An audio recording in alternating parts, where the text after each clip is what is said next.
Hello everyone, जीवन tutorials आपका एक बार फिर से स्वागत करता है।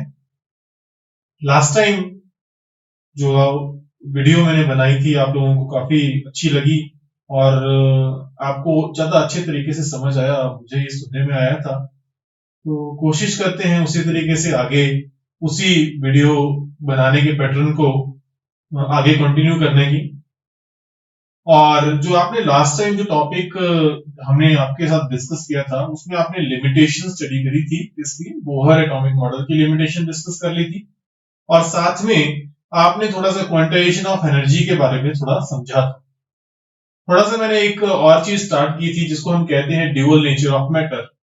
हमने थोड़ी सी discussion dual nature of matter के बारे में भी की है उसमें।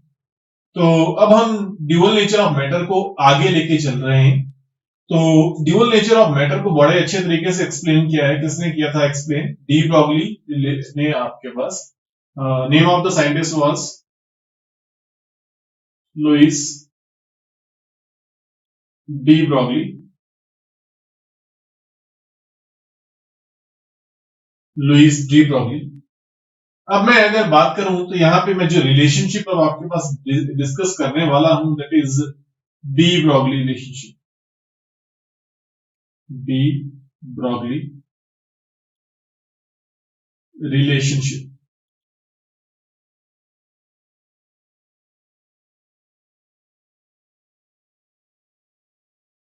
हमारे पास जो लुइस डी ब्रॉगली है उन्होंने एक रिलेशनशिप आपके पास दिया है। बड़ा सिंपल सा रिलेशनशिप है, आपने प्लस वन में पढ़ा है। किसका रिलेशनशिप दिया था उन्होंने? वेवलेंथ का रिलेशनशिप दिया था। किसके साथ? मोमेंटम के साथ, या आपके पास किसके साथ? किसी बॉडी के साथ, जो पार्टिकल है उसके साथ। तो कहने का मतलब ये है कि अगर मैं उसका रिलेशनशिप जो डी ब्रॉगली ने दिया है उसको लिखूं तो lambda will be equal to किसके बराबर बताया था उसने? H over M v. और एम वी अगर लिखना चाहूं तो एम वी को किसके फॉर्म में लिख सकता हूं? एच ओवर पी की फॉर्म में भी लिख सकता हूं। P is momentum here. P is momentum here. अब एक्चुअल में ये रिलेशनशिप हमने निकालना है। तो जो लुइस डी ब्रॉगली है उन्होंने क्या किया है? दो मेन रिलेशनशिप यूटिलाइज किए। एक फर्स्ट आपके पास लिए उसने जो उन्होंने जो रिलेशनशिप यूज किया है, उन्होंने प्लैंक्स जो आपके पास क्वांटम थ्योरी है उसमें जो आपके पास लाइट का जो सोर्स है, जिसमें आपके पास लाइट की जो आपके पास फोटोन है उनकी जो एनर्जी की डिस्क्रिप्शन है उसको यूटिलाइज किया गया है। और सेकेंड आपके पास क्या? आइंस्टाइन की जो इक्वेशन है, कौन सी? आइंस्टाइन इक्वेशन, जिसमें आपके पास मास एनर्जी कन्वर्जन है उसको यूटिलाइज किया गया। तो वही मैं अब यहाँ पे यूज करने वाला हूं। तो according to Planck's quantum theory, to Planck's, बहुत सिंपल रिलेशनशिप है, आप लोगों ने बहुत टाइम बहुत अच्छे से पढ़ा ही, क्वांटम थ्योरी। अब अगर मैं यहाँ पे प्लैंक्स क्वांटम थ्योरी के अकॉर्डिंगली यहाँ पे कहता हूं तो एनर्जी ऑफ फोटोन जो दी जाती है दैट इज एक्चुअल में जो आपके पास फोटोन है उसकी जो एनर्जी होती है डायरेक्टली प्रोपोर्शनल होती है किसकी? उसकी फ्रीक्वेंसी के। तो कहने का मतलब ये है कि अब आपके पास मतलब यहाँ पे हमारे पास जो रिलेशनशिप आता है, मैंने आपके पास ये आई थिंक फर्स्ट लेक्चर में आपको ये एक्सप्लेन किया है। अगर आपने नहीं देखा है तो आप उसको देख सकते हैं। आपके पास जो वीडियो होगा उसका जो डिस्क्रिप्शन बॉक्स होगा उसमें मैंने लिंक्स ऐड कर दूंगा। अब आपके पास यहाँ पे देखिए क्या आ गया, ये फर्स्ट रिलेशनशिप है इसका, जो प्लैंक्स क्वांटम थ्योरी का जो रिलेशनशिप था वो मैंने यहाँ पे ले लिया, ये इक्वेशन वन ले ली। उसका थोड़ा सा आगे चलते हैं। दूसरा क्या? According to Einstein. According to Einstein, तो आइंस्टाइन के अकॉर्डिंगली क्या था? हमारे पास एनर्जी मास रिलेशनशिप है, मतलब energy can be converted into mass and mass can be converted into energy. तो हमारे पास ये रिलेशनशिप आइंस्टाइन ने दिया हुआ है पहले ही। तो इसको भी मैं बॉक्स के अंदर कर रहा हूं और इसको इक्वेशन नंबर 2 लिख रहा हूं। देखिए दोनों की दोनों एनर्जीज हैं, मैं इसको इक्वेट कर सकता हूं बहुत इजीली। तो फ्रॉम इक्वेशन 1 एंड 2, 1 एंड 2 क्या आ जाएगा? आपके पास h nu will be equal to किसके बराबर होगा, क्योंकि एच न्यू है, आपने यहां से एच न्यू ले लिया और यहां पे क्या आ गया एम सी स्क्वेयर, यहां पे इजिली आ गया। न्यू किसके बराबर होता है, न्यू जो है आप लोगों को पहले पता है, चलो मैं यहां पे लिखता हूं, न्यू इक्वल टू क्या होता है सी ओवर लैम्डा। मैंने जो पिछला रिलेशनशिप डिस्कस किया है, पिछले से पिछला लेक्चर जो डिस्कस किया उसमें भी इसको यूज किया था। तो आपके पास फ्रीक्वेंसी होती है दैट इज क्या सी ओवर लैम्डा। होप्सो आप लोगों को फ्रीक्वेंसी का पता होगा कि अगर मान लीजिए एक वेव है, साइन वेव मैं कंसीडर कर रहा हूं, तो आपके पास एक सेकंड में यहां से इस पॉइंट से कितनी वेव्स पास कर रही है, मान लीजिए यहां पे मैं इसका काउंट कर रहा हूं, काउंटर लगा दिया मैंने, एक सेकंड में यहां पे 4 वेव्स पास कर रही है, उसकी फ्रीक्वेंसी हायर होगी। अगर मैं इसकी वेवलेंथ इंक्रीज कर दूं कुछ इस तरीके से, देखिए तो एक सेकंड में आपके पास हाफ ही वेव पास करेगी, तो उसकी फ्रीक्वेंसी क्या हो जाएगी 10। तो फ्रीक्वेंसी आपके पास जो है वो आपके पास, मैंने क्या बोला, मान लीजिए ऐसे को चल रही है, यहां से वापिस को आ रही है, वापिस आ रही है या आपसे आगे को जा रही है, तो यहां पे इस पॉइंट से जब नंबर ऑफ वेव्स पास करेंगे उसको हम क्या बोलेंगे, दैट इज फ्रीक्वेंसी। और वो स्पेशली किसमें, एक सेकंड में बात करता हूं। यहां पे आपके पास कम हो जाएगी क्योंकि नंबर ऑफ वेव्स क्या हो जाएगी, कम हो जाएगी। चलिए अब मैं थोड़ा इसमें नहीं जाने वाला, मैं यहां पे डिस्कस करने वाला हूं। अब आपके पास nu equal to c over lambda है, तो मतलब कि अब मुझे यहां पे न्यू की वैल्यू सब्स्टिट्यूट करनी है, तो क्या लिख दिया मैंने, एच सी ओवर क्या लैम्डा। क्यों, क्योंकि आपके पास न्यू किसके बराबर है, सी ओवर लैम्डा के बराबर। तो इसको मैं कैसे लिखता हूं, एम सी स्क्वेयर, क्या आ गया ये एम सी स्क्वेयर। मुझे निकालना क्या है, मुझे निकालना है वेवलेंथ, और वेवलेंथ किसकी निकालनी है, किसी मटेरियल की, किसी पार्टिकल की। जो डी ब्रॉगली हैं उन्होंने जब रिलेशनशिप निकाला है तो किसके थ्रू निकाला है, दो आपके पास ये रिलेशनशिप के थ्रू। तो अब आपके पास वो एक्चुअल में बताना क्या चाहते हैं, वो बताना चाहते हैं कि जो आपके पास लाइट है, जो कि पहले आपके पास एक वेव कंसीडर की जाती थी, वो आपके पास क्या बिहेव करती थी एक्चुअल में, वो आपके पास पहले वेव की फॉर्म में कंसीडर की जाती है, लेकिन जब बाद में उसके बारे में और ज्यादा पता चला तो वहां पे डिस्कशन में पता चला हमें कि क्या वहां पे उसका पार्टिकल नेचर भी होता है। तो इसी तरीके से डी ब्रॉगली ने बताया कि हमारे पास जो मैटर, जो आपके पास पार्टिकल है, वो भी दोनों टाइप के नेचर पोजेस करते हैं, that is wave nature and particle. तो मैं क्या करूंगा, लैम्डा को उस तरफ ले जाइए, एमसी स्क्वायर इस तरफ ले जाइए, तो लैम्डा किसके बराबर आ जाएगा, लैम्डा इक्वल टू क्या, वहां चला गया तो क्या आ गया, एच सी ओवर क्या एम सी स्क्वेयर, स्क्वेयर से सी कट गया, लैम्डा इक्वल टू क्या आ गया, एच ओवर क्या m c, lambda equal to h over m c. तो ये आपके पास रिलेशनशिप यहां पे बन गया। तो देखिए आपके पास जो पार्टिकल है, जो आपके पास कोई भी पार्टिकल है, वो स्पीड ऑफ लाइट के बराबर तो नहीं जा सकता, क्योंकि अगर ये स्पीड ऑफ लाइट के बराबर जाता है तो उसका मास जो है वो क्या हो जाएगा, इनफाइनाइट हो जाएगा, जो कि हो नहीं सकता, जो कि पॉसिबल नहीं है अकॉर्डिंग टू आइंस्टाइन। तो मतलब कि मुझे क्या करना पड़ेगा, यहाँ पे एमसी को चेंज करना पड़ेगा। क्यों, एक्चुअल में जब आइंस्टाइन क्या बोलते हैं आपके पास डी ब्रॉगली ने हमारे पास जो रिलेशनशिप दिया, उसके बाद उसने धीरे धीरे ये फाइंड आउट किया अपनी रिसर्च से कि आपके पास ये जो रिलेशनशिप है इसको पार्टिकल्स तक भी ले जा सकता है। पहले तो आपके पास ये फोटोन के लिए मतलब आपके पास ये वैलिड है, लेकिन फोटोन के आगे अब आपके पास किसको, इसको पार्टिकल तक भी ले जा सकता है, जब मैं सी को किससे रिप्लेस कर दूं, बी से, क्योंकि वेलोसिटी है, ये भी आगे भी क्या सब्स्टिट्यूट करनी पड़ेगी, वेलोसिटी। तो मैंने क्या किया, h equal to lambda equal to h over क्या कर दिया एम वी, किसके लिए ये लिखा है, फॉर पार्टिकल्स, फॉर पार्टिकल्स। जो आपके पास पार्टिकल्स हैं, मैक्रोस्कोपिक पार्टिकल्स हैं, ठीक है, माइक्रोस्कोपिक भी हो सकते हैं, ठीक है, उनकी मैं बात कर रहा हूं। तो लैम्डा किसके बराबर आ गया, एच ओवर एम बी।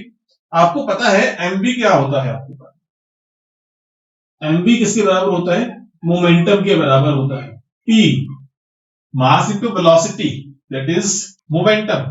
तो मोमेंटम होता है, तो मैं यहां पे क्या लिख सकता हूं, lambda equal to h over p, lambda equal to h over p. तो क्या मैं ऐसा लिख सकता हूं इसमें कि क्या lambda is inversely proportional to momentum, lambda is inversely proportional to momentum.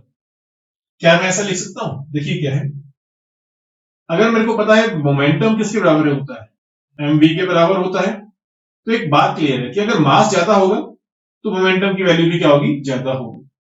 तो इसका मतलब ये हुआ कि लार्जर बॉडीज का मोमेंटम ज्यादा होगा तो उसकी वेवलेंथ क्या आ जाएगी, कम आ जाएगी।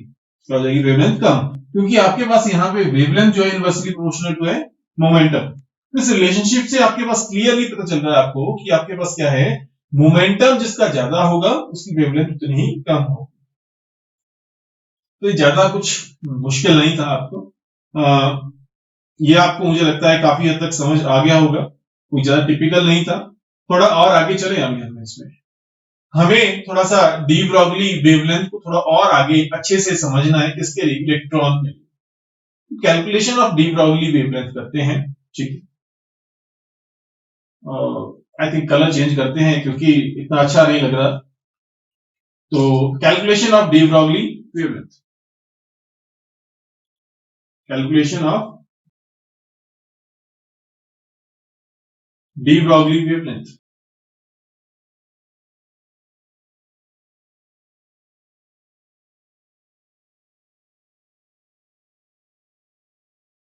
Wavelength, LENGTH।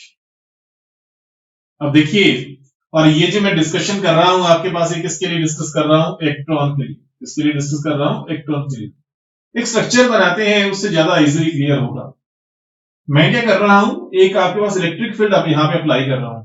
Electric field apply कर दी, मान लीजिए। तो इलेक्ट्रिक फील्ड कैसे अप्लाई कर रहा हूं, मान लीजिए यहां पे एक आपके पास इलेक्ट्रिक प्लेट यहां पे रखी, दूसरी यहां पे रख दी। इस पे चार्ज पॉजिटिव है, इस पे चार्ज नेगेटिव है। ये पोटेंशियल डिफरेंस अप्लाई कर रहा है, प्रोवाइड कर रहा है, कितना, V। कितना पोटेंशियल डिफरेंस प्रोवाइड कर रहा है, ये V।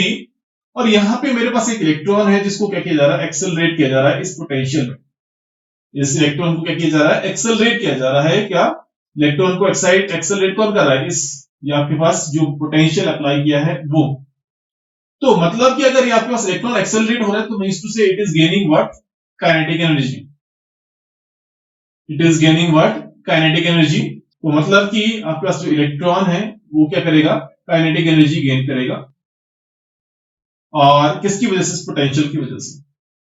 तो चलिए थोड़ा सा निकालते हैं कि क्या इलेक्ट्रिक एनर्जी की वैल्यू कितनी है और काइनेटिक एनर्जी की वैल्यू कितनी है। तो इलेक्ट्रिकल एनर्जी क्या होने वाली है यहां पे, क्या मैं अगर यहां पे V इंटू ई करूं तो आपके पास इलेक्ट्रिकल एनर्जी आ सकती है। V इंटू ई, V मतलब क्या है आपके पास, पोटेंशियल डिफरेंस। आपने प्लस 2 में पढ़ा होगा, जब हम पोटेंशियल डिफरेंस V को किससे मल्टीप्लाई करते हैं, दैट इज इलेक्ट्रिक चार्ज से मल्टीप्लाई करते हैं। आई थिंक अपने जो आपके पास फर्स्ट या सेकंड चैप्टर रहा है प्लस 2 का, उसमें आपने ये चीज पढ़ी है।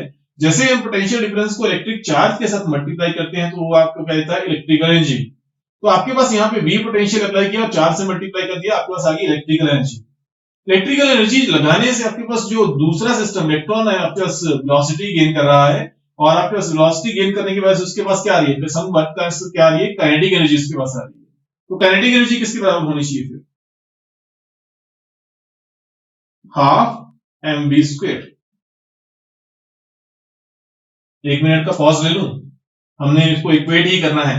जस्ट मैं चेक करना चाहता हूं कि मेरे पास कैमरे में अभी कितना टाइम बचा हुआ है। तो एक मिनट का पॉज लेता हूं। तो चलिए, थोड़ा टाइम था अभी, पर चलो हम कोई बात नहीं, फिर से मैंने इसको लगा दिया है रिकॉर्डिंग पे। मेरे को क्या करना है, इक्वेट करना है, क्योंकि दोनों क्या है, एनर्जी है। दोनों की दोनों एनर्जी है। तो मैं क्या कर रहा हूं, इसको इक्वेट कर रहा हूं। तो कैसे इक्वेट कर सकता हूं, ये लिख दिया मैंने, क्या, V is potential difference and E is what, electronic charge, is equal to क्या आ गया, 1/2 mv²। 1/2 mv²। क्योंकि यहां पे दोनों एनर्जीज हैं तो मैं इसको इक्वेट कर सकता हूं। मेरे को निकालना क्या है, वेलोसिटी निकालनी है। मैं निकालूंगा यहां पे, मैं वेलोसिटी कैसे निकाल सकता हूं, मैं इसको निकालने का बहुत सिंपल तरीका है। इसको आप इस तरफ ले जाइए और इसको इस तरफ ले गया मैं, तो v² यहीं पे रह गया मतलब, और आपके पास ये इस तरफ चला गया तो क्या आ गया, 2 into potential difference into electric charge divided by क्या आ जाएगा, m यहां पे नीचे चला गया है। तो ये आ गया आपके पास। अब मैं इस रिलेशनशिप को और आगे ले जा सकता हूं, कैसे? v स्क्वायर जो है उस तरफ चला गया तो क्या आ जाएगा, हाफ हो जाएगा। तो मैं ऐसे लिख दूं इसको 2ve ओवर क्या m, और यहां पे चला गया तो क्या आ गया, हाफ। तो मैंने अभी क्या निकाली है, वेलोसिटी निकाली, ये निकाल दी मैंने वेलोसिटी। और किसकी वेलोसिटी निकाली एक्चुअली, इलेक्ट्रॉन की वेलोसिटी। मैं एक इलेक्ट्रॉन को एक्सेलरेट कर रहा हूं, किसी इलेक्ट्रिक फील्ड में एक्सेलरेट कर रहा हूं, और वो एक वेलोसिटी गेन कर रहा है जिसकी वजह से उसके पास काइनेटिक एनर्जी इंक्रीज कर रही है। तो आपके पास उस वेलोसिटी की वैल्यू मैंने यहां पे निकाल ली। अब आपको पता है अकॉर्डिंग टू क्या, de Broglie, according to de Broglie, de Broglie के अकॉर्डिंगली हमारे पास क्या है, we know that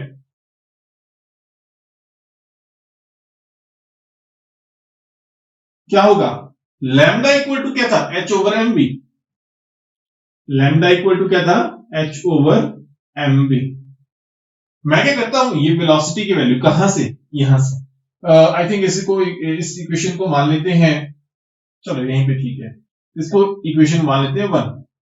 on substituting the value of be in equation this, ठीक है, इस इक्वेशन में सब्स्टिट्यूट करना है, ठीक है। तो चलिए बी की वैल्यू मैं यहां पे सब्स्टिट्यूट कर रहा हूं, तो सब्स्टिट्यूट कर दीजिए, क्या आ गया, लैम्डा इक्वल टू क्या, एच ओवर क्या एम।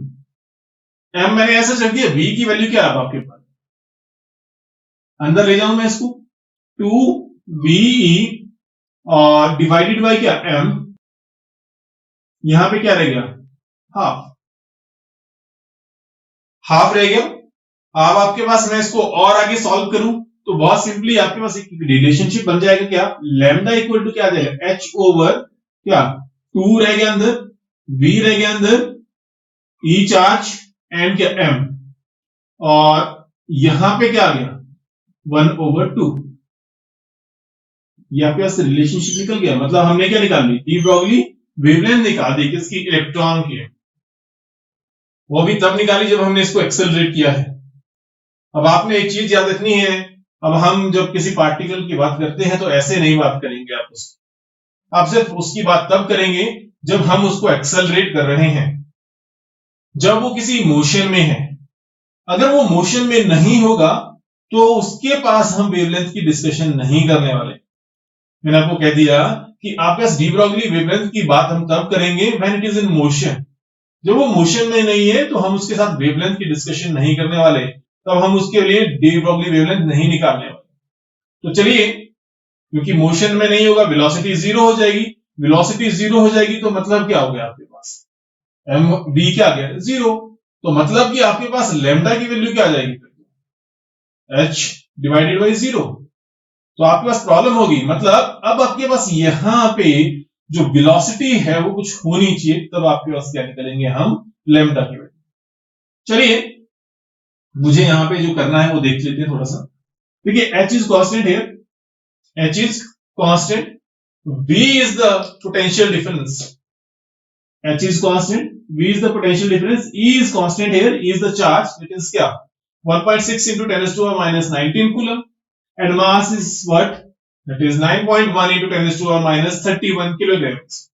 मैं ये वैल्यू सब्स्टिट्यूट कर सकता हूं, h is 6.6 into 10 raised to power minus 34। तो ये वैल्यूज अगर मैं यहां पे सब्स्टिट्यूट करता हूं तो आपके पास जो लैम्डा है वो कितना आ जाता है,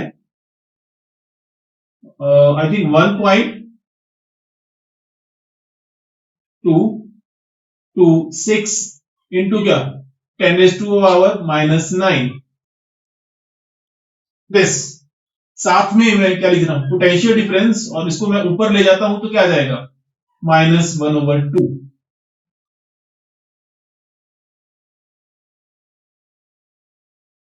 -1/2। तो ये आ गया आपके पास क्या, डी ब्रॉगली वेवलेंथ। क्या आ गया आपके पास, ये डी ब्रॉगली वेवलेंथ। तो आपके पास यहां पे, अब मैं यहां पे क्या करता हूं, एक पोटेंशियल डिफरेंस अप्लाई करता हूं। पोटेंशियल डिफरेंस क्या अप्लाई कर रहा हूं मैं, मान लीजिए मैंने 1000 वोल्ट का यहां पे कोई पोटेंशियल डिफरेंस अप्लाई कर दिया। अगर मैंने 1000 वोल्ट का यहां पे पोटेंशियल डिफरेंस यहां पे अप्लाई किया है तो क्या होगा आपके पास, हमारे पास यहां पे सीधा v की वैल्यू हम सब्स्टिट्यूट कर सकते हैं।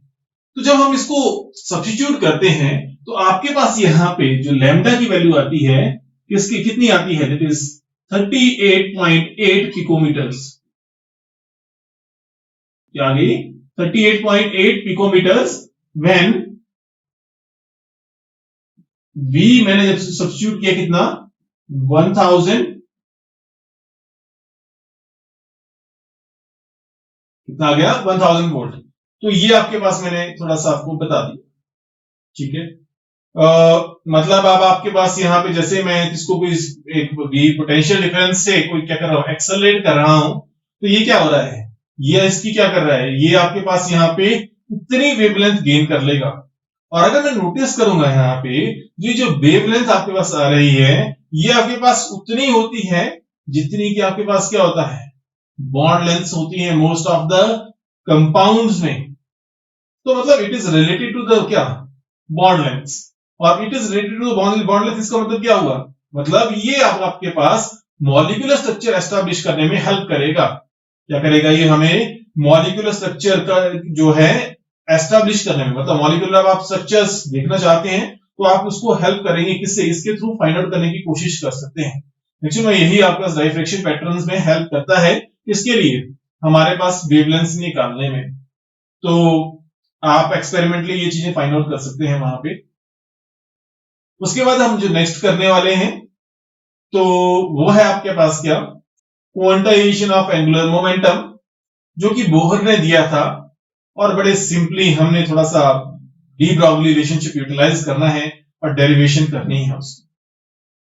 अभी के लिए यहीं पे मैं पॉज दे रहा हूं, मुझे लगता है काफी हद तक आपको समझ आ गया होगा, नहीं आया होगा तो आपने मुझे बता देना है।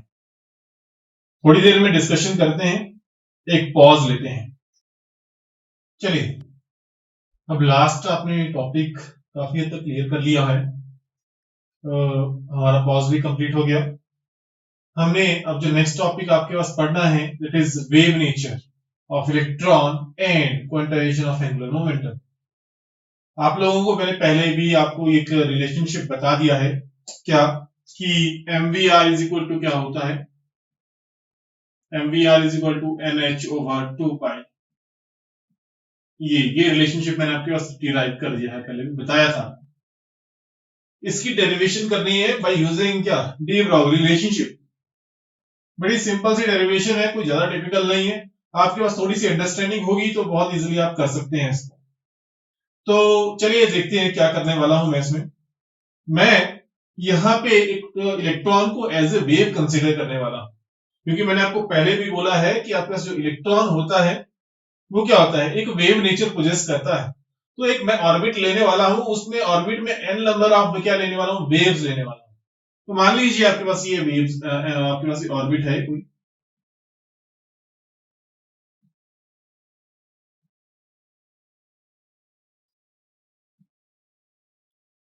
ये आपके पास एक ऑर्बिट बना दी मैंने। अब भी ऑर्बिट में इलेक्ट्रॉन जो है दो तरीके से चल सकता है, तो दूसरी ऑर्बिट में ले रहा हूं ये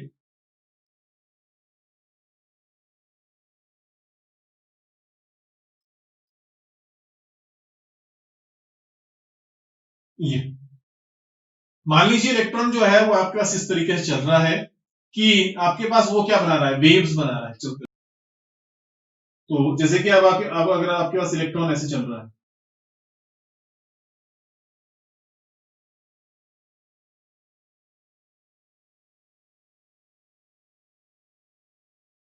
इस तरीके से चल रहा है, या दूसरा आपके पास इलेक्ट्रॉन इस तरीके से चल रहा है,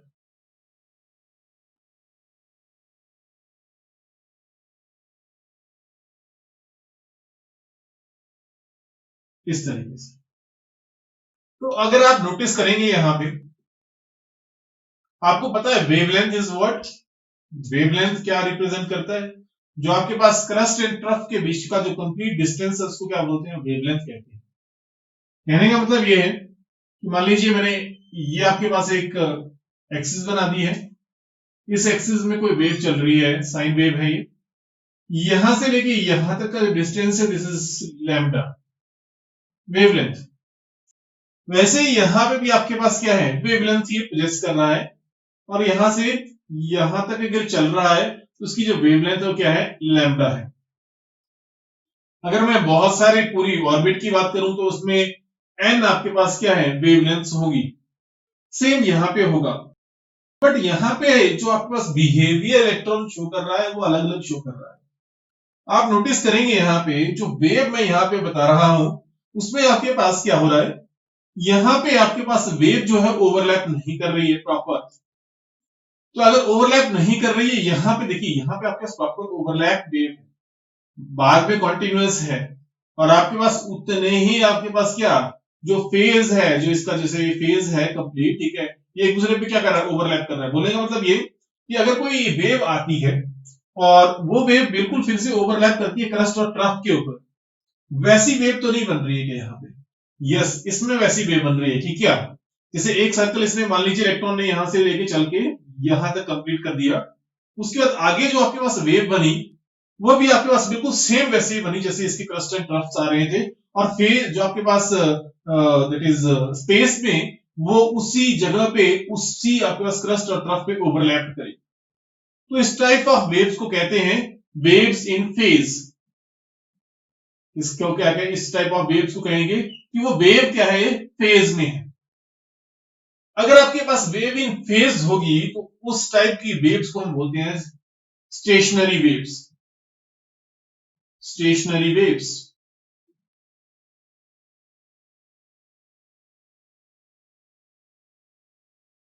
also called as standing waves. और क्या कहते हैं इसको हम, स्टैंडिंग वेव्स। दूसरा जो आपके पास दूसरी वेव की मैं बात कर रहा हूं जो आपके पास ओवरलैप नहीं कर रही, वो आपके पास क्या, इन फेज में नहीं है, तो इसको हम क्या बोलेंगे, आउट ऑफ फेज, जो कि फेज में नहीं है। तो आउट ऑफ फेज में आपके पास ये वेव है। This is non stationary wave, non standing wave. आपके पास इस तरीके से आपके पास दो आपके पास क्या आ सकते हैं, तरीके आ सकते हैं। दो तरीके से आपके पास यहाँ पे इलेक्ट्रॉन मूव कर सकता है ऑर्बिट्स में। अब मैंने आपको बोला कि यहाँ पे एन लैम्डा आपके पास क्या है, मतलब वेवलेंथ जो है वो n टाइम्स है। तो मतलब कि अगर मैं इसकी जो बहुत सारी वेवलेंथ कंसीडर करूं तो ये क्या देगा, सर्कमफ्रेंस के बराबर क्या दे सकता है, उतना ही आपके पास क्या दे सकता है, वेवलेंथ भी उतना ही आपके पास डिस्टेंस चलेगी। मैं देखिए एक एक वेवलेंथ को ऐड करना शुरू करूं तो वो क्या देगा, एक्चुअली सर्कमफ्रेंस। तो सर्कमफ्रेंस ऑफ ऑर्बिट क्या हो सकता है, सर्कमफ्रेंस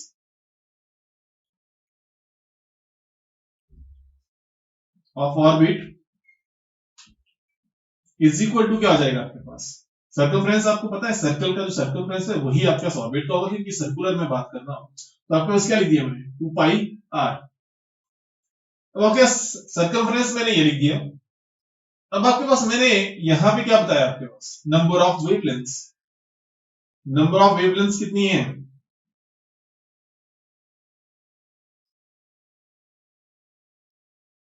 एन लैम्डा। क्या है number of wavelengths, n lambda.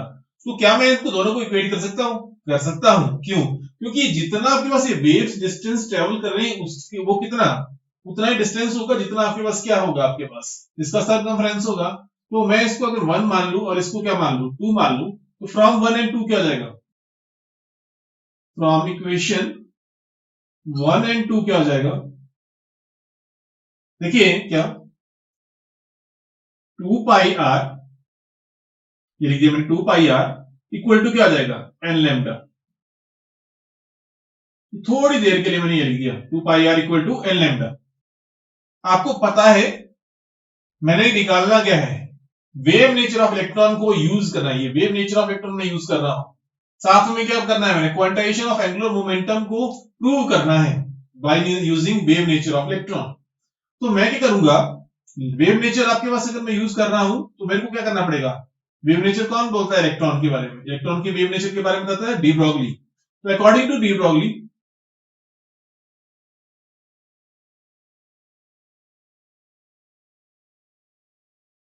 और इस इक्वेशन को मैं क्या मान लू, 3 मान लू।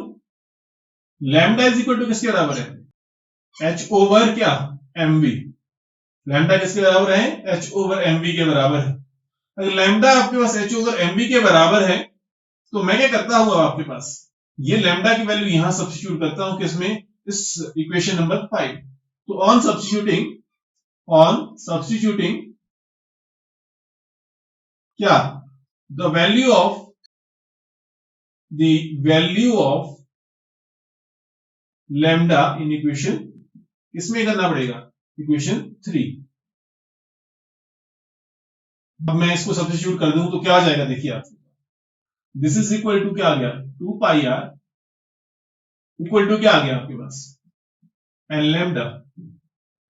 एन लैम्डा के बारे में, लैम्डा की जगह क्या आ गया, लैम्डा की value H over M V है, तो वो सब्स्टिट्यूट करना पड़ेगा यहां से, तो H over M we.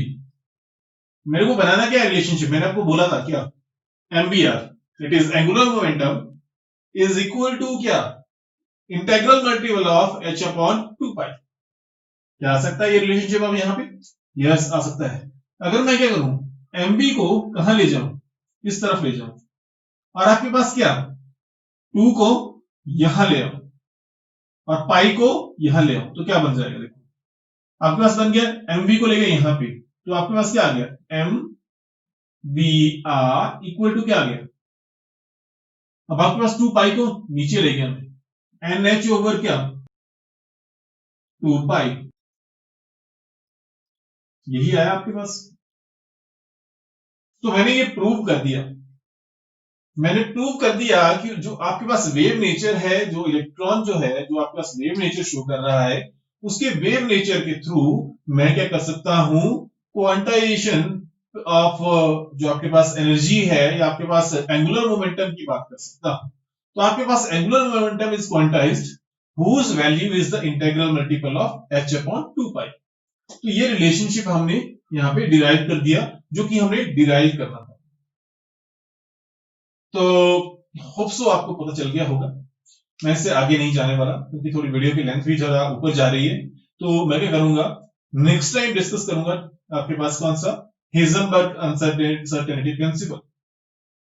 Heisenberg uncertainty principle discuss करेंगे, और एटॉमिक मॉडल कौन सा देखना है आपने, मॉडर्न एटॉमिक मॉडल, जो कि आपके पास क्वांटम के ऊपर बेस्ड है। तो क्वांटम एटॉमिक मॉडल की मैं बात करने वाला हूं, जो मॉडर्न एटॉमिक मॉडल है उसकी डिस्कशन करने वाला हूं। तो उसकी डिस्कशन के लिए आपको थोड़ा सा नॉलेज आपको क्वांटम का होना चाहिए, जो कि आपने +1 में पढ़ा है, नहीं भी होगा हम डिस्कस करेंगे। और ये बात क्लियर है कि आपको इस तरीके से डिस्कस करेंगे कि हमेशा के लिए याद रहेगा। तो होप सो आपको समझ आ गया हो, नहीं भी आया होगा तो आप पूछें, हम फिर से इसको क्लियर कर देंगे।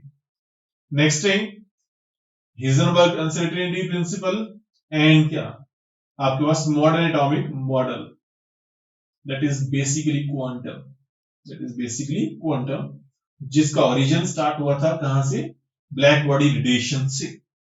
Okay, thank you for watching, next time मिलते हैं, सी यू नेक्स्ट टाइम।